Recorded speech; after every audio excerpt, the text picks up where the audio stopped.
we were discouraged from speaking French. In fact, we were punished if we were caught talking French.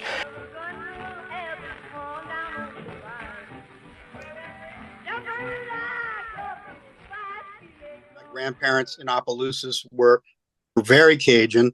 Cajuns are white, or generally considered white. When I was maybe 3 or 4 years old, wearing a Cajun Power t-shirt, which was a tongue-in-cheek and even in retrospect, possibly offensive play on the Black Power hand clench. In the clenched hand is a crawfish. What you usually hear when you ask someone what a Cajun is, they usually say, oh, a Cajun is someone who descends from the Acadians. Traditionally, Cajuns think of, there's our group, and then there's Creoles, and we're not the same people. And so the only solution to this conundrum is that skin color has nothing to do with it. I think this alarms some Cajuns. Rod came from a traditionally French-speaking family. However, he proved to be a member of the first generation of his own family to speak no French at all. Man, communicating with my great-grandmother was a real problem because she spoke no English at all, and I spoke no French. My grandparents spoke English and French, much better at French. Mom and Dad spoke both languages, but the only time I remember them talking French in front of the kids was when they didn't want us to know what they were talking about. When I started school in 1946, most of the kids in my class were bilingual. However, the teachers thought that they'd be a lot smarter if they learned how to speak proper English. We were discouraged from speaking French. In fact, we were punished if we were caught talking French. Hi, I'm Danielle Romero. Thank you so much for being with me here on my channel, where we talk about American identity and family stories. When I first started digging into my family ancestry in Louisiana, I didn't have the answers about Cajun versus Creole. And guess what? I still don't know. So I want to bring on people from different backgrounds who've been studying this for a while to answer the question, what's Cajun? Shane Bernard is a historian, the blogger, the writer, and actually he had this really great PDF. I read it so fast. It's called Essays on Cajuns and Creoles. I will link to it below. Whether you end up agreeing with, his thoughts on Creole versus Cajun or what, I think the more we can have these conversations at a higher level and get more people involved, that's fantastic. My name is Shane K. Bernard. I'm a historian and curator in South Louisiana. I live in New Iberia, Louisiana. I work on Avery Island, Louisiana, which is where Tabasco sauce is made. So I've worked for the family and the company that makes Tabasco sauce for the past 31 years. But in my spare time, in my free time, I write about Cajun history and Creole history. That's what I studied in college at the University of Louisiana at Lafayette. You couldn't major in Cajun and Creole studies. So I just studied mainstream American history. But I wrote my thesis, Swamp Pop Music. The title was called Cajun and Creole Rhythm and Blues. Then I went to Texas A&M a few years later to get my PhD, and I wrote my dissertation there on the Americanization of the Cajuns. And I really wanted to write it on the Americanization of the Cajuns and Creoles, but it was such an unwieldy project to begin with that I just felt like I had to focus on either Cajuns or Creoles, but not both. And of course, this is more complicated than it sounds because now I argue, as do other people, that Cajuns are a type of Creole. I had not heard that until I read your PDF. I grew up in New York. So To me, I didn't have an understanding. Cajun was a seasoning in my mind. Yeah, I've heard that. But when I went to Louisiana, I went the first time 3 years ago. I met cousins and was trying to figure out, my great-grandmother's roots. And I found out from my cousins that they spoke, one cousin said it was Cajun French. Other people said it was Creole. And there has been no confirmation either way on which it was or what. And it kind of piqued my interest that these terms are being used interchangeably sometimes, which you write a lot about, that they're used interchangeably. Has it always been that way? Or is that a new thing that's happening? No, it's a new thing. So, and I sympathize with you because I'm not a linguist. And my French speaking abilities are admittedly mediocre. I guess I'm hopelessly intermediate, as I've described myself before. But my daughter speaks fluent or near fluent French because I sent her to French immersion. And in fact, she went to New York State for her college education at Pratt, 2 years in Utica and then 2 years in Brooklyn. And then she stayed in Manhattan for a couple of years beyond that. And yeah, she noticed the same thing you did, that people thought Cajun either described a type of seasoning or a type of food. Right. And she even told people, well, it's an ethnic group. And they, I think on more than one occasion, refused to believe her, well, I don't have a dog in the fight. I would have said Creole was, I would have incorrectly said it meant being mixed race in Louisiana. Cajun was like everybody else. I know that's not true. So what is it then? I don't like to tell people, you really shouldn't say that. I just like to observe how other people define such terms like that and how they react to it. There are people who don't do that. They say, that's not really what you are. You're referring to yourself incorrectly. You shouldn't call yourself that. I don't like that. But I think that in aiming for objectivity, we elevate the quality of our work. Otherwise, it just seems like anything goes. Anything can be true. I just like to observe what other people are doing, average, ordinary people, and report on it and interpret it and put my own spin on it as to why it is. But I don't try to influence it or anything like that. Tell me a little bit, Mr. Bernard, about how you grew up. What was your understanding of how you saw yourself as a little boy? I was born in the late 1960s. I grew up in suburban Lafayette. Virtually all my friends and schoolmates were Cajuns or Creoles, and yet absolutely none of us spoke French. Or if they did, I didn't know about it because we just used English on the playground, And we started school, by the way, kindergarten would have been 1972. That was only 3 years after Louisiana elementary, middle, and high schools had been integrated. And we had no idea. We just thought Black people and white people had always gone to school together, and we got along terrifically. So even today, when I think about that, it seems bizarre that we were sort of among the first batch of kindergartners in Louisiana to go to integrated schools. We couldn't have imagined it any other way. Did you know your parents are Cajun, or was it a sense of like, you're Cajun, that neighbor is Creole? My mom is actually not Cajun. She's Anglo-American from Southwest Mississippi, from a town called Magnolia, which sounds stereotypical, but it's a real town. Yeah. And her mother was from Magnolia, and then her father was from Vaden, Mississippi, which is somewhat north of Jackson. In the 50s, as a girl, she moved with her parents to Lafayette, Louisiana. And in the early 60s, met my father, Rod Bernard, who is Cajun. My grandparents, LV and Irene Bernard, lived in Opelousas. Irene was born in Port Barre, always went by those two initials. He was born and raised there in Opelousas. And those were my Cajun grandparents. And Irene spoke French as her first language, and although she also spoke English. And LV did not learn French until he married Irene. And he must have had a knack for it because, he seemed fluent, even though he learned it as an adult. I interviewed them on audio tape back in the 90s before they passed away. Wow. And, LV told me, well, I didn't speak French until I married your grandmother. I don't know if that's true. Maybe he just didn't give himself enough credit. I noticed that tendency in my father. My father, Rod Bernard, was a swamp pop musician. Swamp pop is a type of music that originated in Louisiana, South Louisiana, and East Texas, where you have a lot of Cajuns and Creoles. A lot of people don't know that.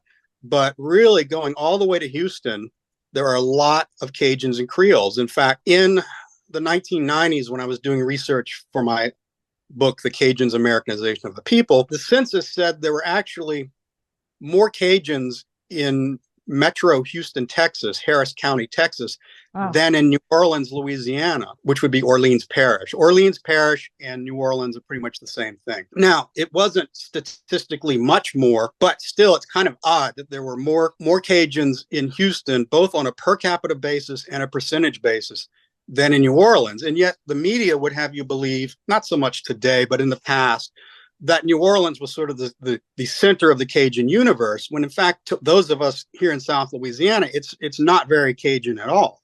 The point is there are lots of Cajuns and Creoles in Southeast Texas. And a lot of those Cajuns and Creoles in Louisiana and in Texas who came of age in the 50s had started off, if they were musically talented, playing Cajun and Zydeco music, or maybe the music that preceded Zydeco, which was just called Creole music, or sometimes you hear it called la la music or jure music. Because my dad was a musician and because a lot of the songs he sang were Cajun themed, I was aware of that background. I was aware of the fact that my grandparents in Opelousas were very Cajun. I have a picture of me, just a snapshot, when I was maybe 3 or 4 years old, wearing a Cajun Power t-shirt, which was a tongue-in-cheek and even in retrospect, possibly offensive play on the Black Power hand clench like this. Right. But in the clenched hand is a crawfish. And then my shirt said Cajun Power.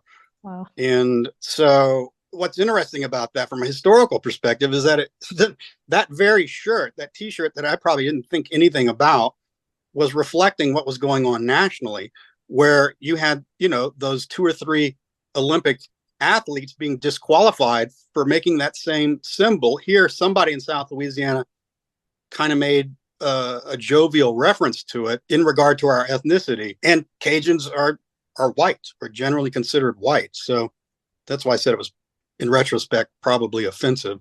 I had a notion that I was Cajun, but I didn't feel like I had to do anything to be Cajun. My maternal grandparents, who were not Cajuns, loved to tell stories about the family history. And that got me interested in genealogy. And that got me to, when I was a teenager, maybe 15 or so, going to the local library in Lafayette and researching my family tree. And it's actually because the Catholic Church kept meticulous records, even going back to the colonial period. So it was fairly easy for me to trace my family tree. I think it was this interest in genealogy that got me interested in history. And my view of what a Cajun is and a Creole is has evolved over time and has been influenced what other people say. When I was reading at least the work that we're talking about that you released as a PDF, something that really surprised me was you were talking about an 1888 article with the word Cajun in it. I was kind of following what you laid out of how far back can we go with the newspapers and sources, media talking about Cajuns. And I had no idea it went back that far. But all I have to say is that Cajun has been around a long time. The earliest known reference at present to the word Cajun, spelled the way we spell it now, Cajun, is 1862 article. Now, it was during the Civil War, and it was written by, I think it was a Northern reporter who was passing through this area. He was at a place called Camp Pratt, which is only about maybe 8 miles from where I am. And it was variously a Union camp and a Confederate camp, depending on who held it at the time. But this guy was at that camp, and he was writing home to his local paper. He was saying, there's a lot of Cajuns here. You don't know what a Cajun is? Of course you don't. Let me tell you. And that's almost verbatim. He was being a little cheeky about it. And then he goes off and says that Cajuns are sort of a half Native American, half French amalgam. And he doesn't quite have it right. But it's still interesting that he realizes that there's this ethnic group here, and he spells the name Cajun. 10 years before that, 11 years before that, the word Acadian shows up in a Louisiana paper. Well, that's merely the French version of Cajun. And that's still the word used today. If you're a French speaker in South Louisiana and you want to say Cajun, probably you'll say Acadian. One of the big festivals we have here in October is called Festival Acadien et Creole. So that's Acadian, but what I was saying was that word with the A lopped off the front of it, Acadian, which then presumably became Cajun, which then became Cajun, and so on. But in the 19th century, you see it spelled in a lot of different ways: Cajin, Cajon, Adjin.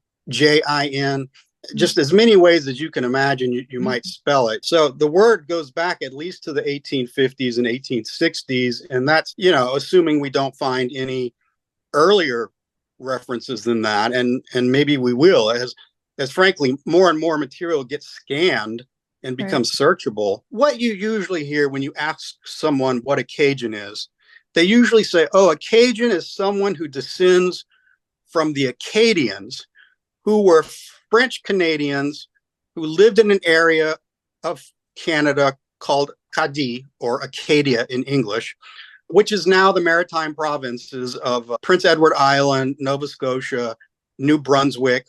But at the time, you were talking about the 1600s or so, it was vaguely defined. And some people say, well, it even included part of what's now northern Maine. In fact, that's where Acadia National Park is located. That's the stock answer. And those Acadians, by the way, they originated mainly in southwestern France during pre-revolutionary France. And there was a lot of religious violence in the 1600s. There was a lot of outlawry. There were famines. There were droughts. There was heavy taxation. So these people really wanted to leave. And when someone said, look, if we pay for you to go to the New World, would you trap fur for us and send it back here so we can put it on rich people's clothing? And these people said, yeah. And so they went to the New World. And then when they got there and they started settling, some of them settled in villages, but a lot of them settled out in the middle of nowhere. And nobody's breathing down our neck or looking over our shoulders. Forget about those people who, want us to send them furs. We're just going to live our lives out here. Right. And so, it's like they kind of became Daniel Boone and Davy Crockett and people like that, but French speakers, French Catholics. And eventually the British seized control of that area, lived with these French Catholics for a while, even though they really hated them. During that period, anybody who was Catholic was viewed by the Anglican British as, quote, papists.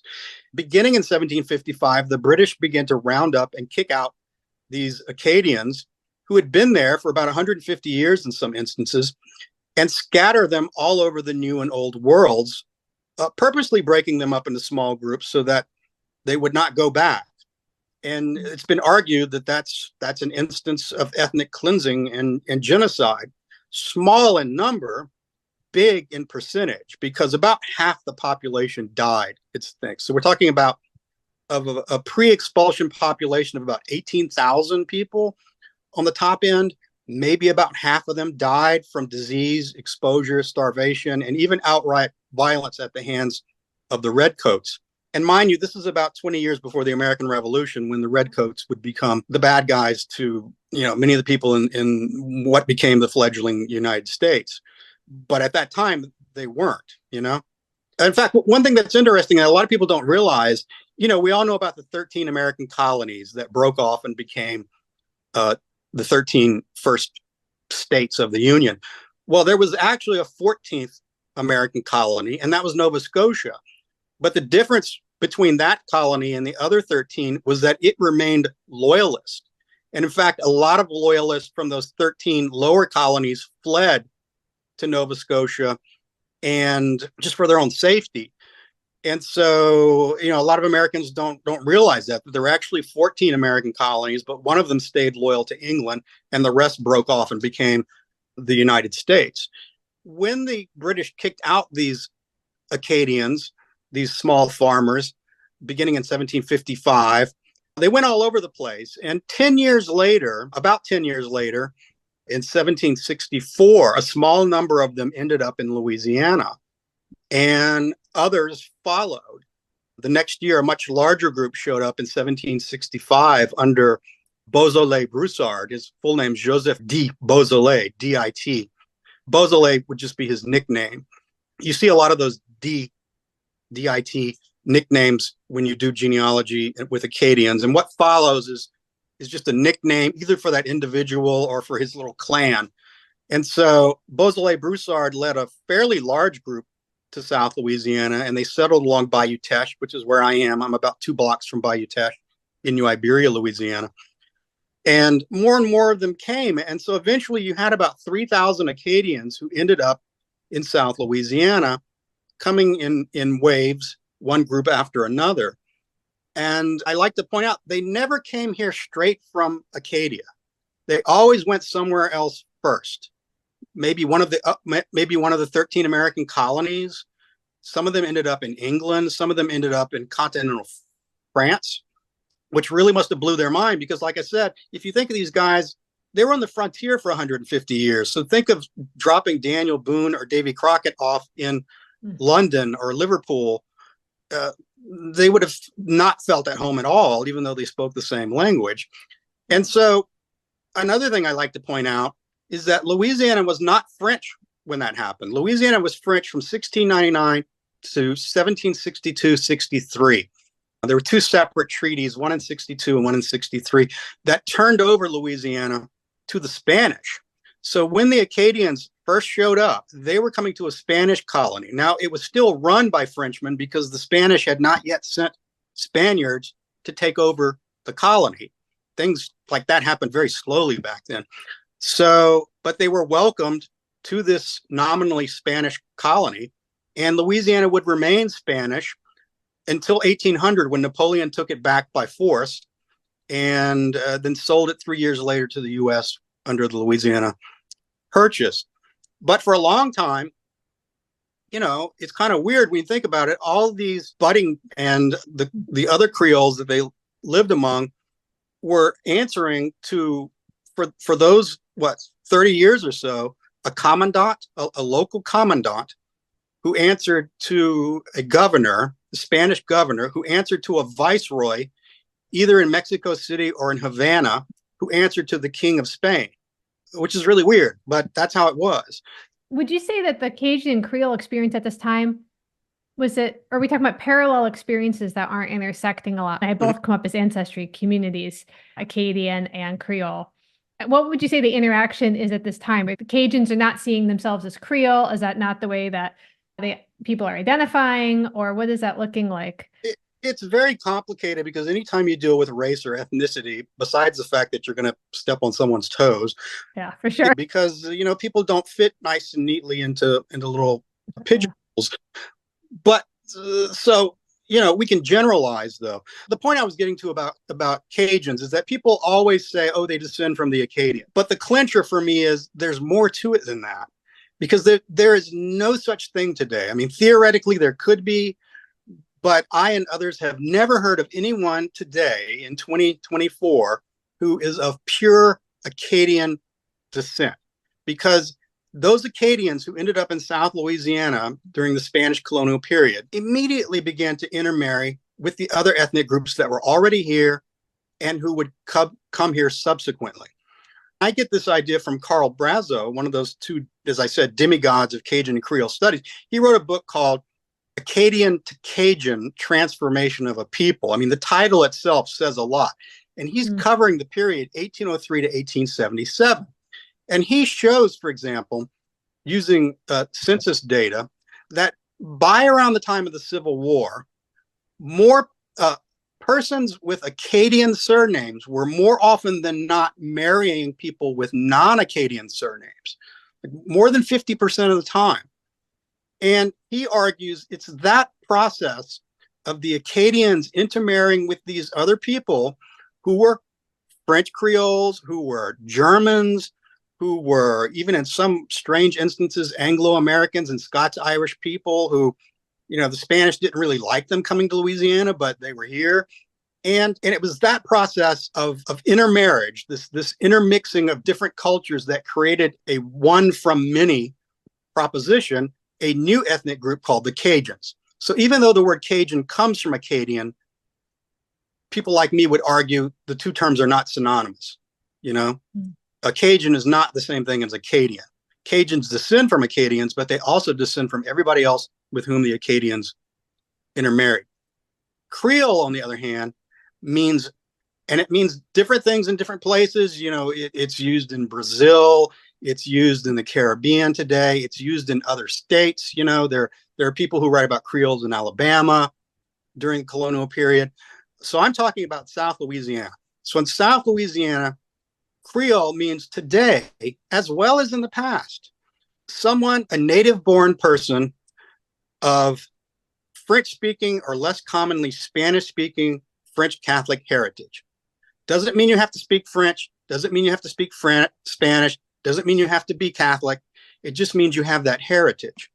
And so you can be black and be a Creole. You can be white and be a Creole. You can be multiracial and be a Creole, because you can have just about any skin color and be a Creole. It means the skin color doesn't matter. And that's a big misunderstanding nowadays among some people. So when BEAUSOLEIL an interview was excerpted of him on social media recently, well known and highly regarded as he is, there were a lot of people who kind of got upset with him because what he was saying didn't really correspond to what they believed Cajuns and Creoles were.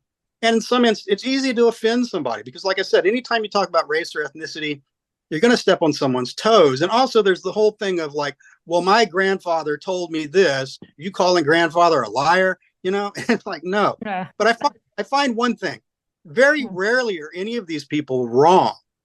It's just they only have one piece of the puzzle. So you'll see people who say rather authoritatively, Creoles can only be white. My ancestors were white people and they were Creoles. You can't be black or multiracial and be a Creole. But then someone else will say, no. Creoles are multiracial by definition. That's what they are.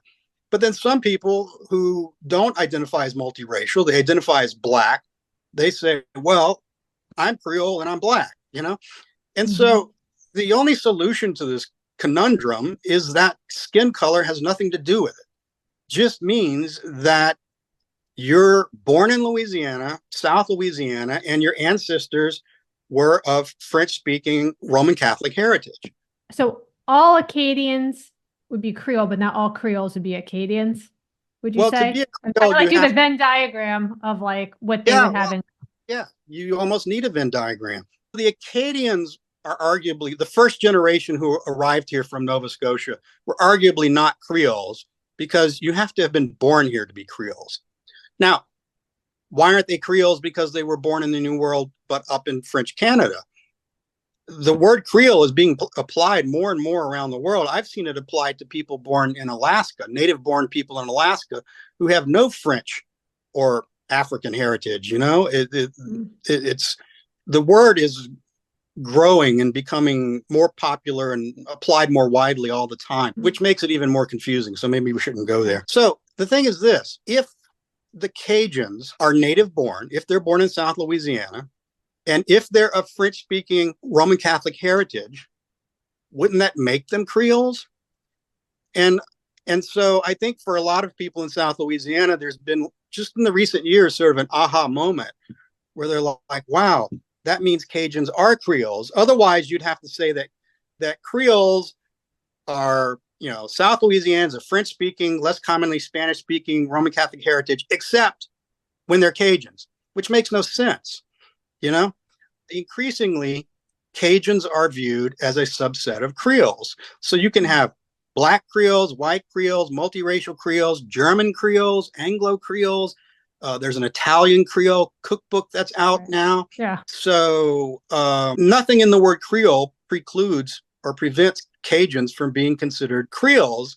It's just a weird thought to people around here who consider themselves Cajun, because it's a new way of thinking about Cajuns that really academics came up with recently. And I think it startles a lot of people because traditionally Cajuns think of there's our group and then there's Creoles, and we're not the same people. You know, we're similar. We've grown up side by side with each other. We've worked in the fields together, but we're still two different groups. And now a lot of scholars are saying, well, that's not really the case. I think this alarms some Cajuns because there has been, unfortunately, a small group who say, hey, Cajuns, you're actually Creoles and you should stop calling yourselves Cajuns. And that, I think, understandably upsets a lot of Cajuns, because if you look at the 2020 U.S. Census, there are over 100,000 people, mainly in Louisiana, who identified themselves as Cajun. In the 1990 census, you couldn't do that. That's a census that I worked with a lot because I was doing my research in the late 90s, very early 2000s, when the 2000 census wasn't yet available. So 1990 census, you could identify yourself as of Acadian heritage, but you weren't encouraged to put down Cajun. I suppose technically you could have, but it wasn't counted. We could only know how many people in Louisiana and elsewhere identified themselves as being of Acadian heritage. But in 2020, you could flat out say, I'm Cajun, and it would be counted by the Census Bureau. It's over 100,000 people. That's so many. I'm trying to take in those numbers and maybe what that means, if it's just, are more people doing it because the opportunity's there, or is it like both and? Because I also see so many people wanting to reconnect right now. I feel like there is a massive wave of it. And I've, posited, at least for me, that it must just be losing grandparents, because to me, that was a real wake up call. Losing grandparents or becoming a parent, which to me is like kind of concurrent. Yeah, right. And wondering, wow, what do we know? What is gone? What's lost? What's saved? I don't want people to get upset. You don't have to think of yourself as a Creole. No, I'm not trying to force this on anyone, even though maybe some very small group of people are who are activists. I'm not an activist, I don't want to tell anyone what they should call themselves or how they should think about themselves. Just for me and some other scholars, it's useful to think of Cajuns as a type of Creole. It doesn't mean Cajuns don't exist. It has no impact at all, or should have no impact at all, on the Cajun ethnic group as a whole. It's no different than saying that Cajuns are Louisianians. They're a subset of the group called Louisianian, and Louisianians are a subset of the group called Southerners, and Southerners are a subset of the group called Americans. But you don't have to change the way you think about yourself at all. If someone says they're Cajun, I believe them. If someone says they're Creole, I believe them. I quoted some sources in my essays that I sent to you, people in the 1800s saying Cajuns are Creoles. And then the very next paragraph, I quote someone else who says, with equal authority, Cajuns are not Creoles. It's not a new thing to disagree on the issue.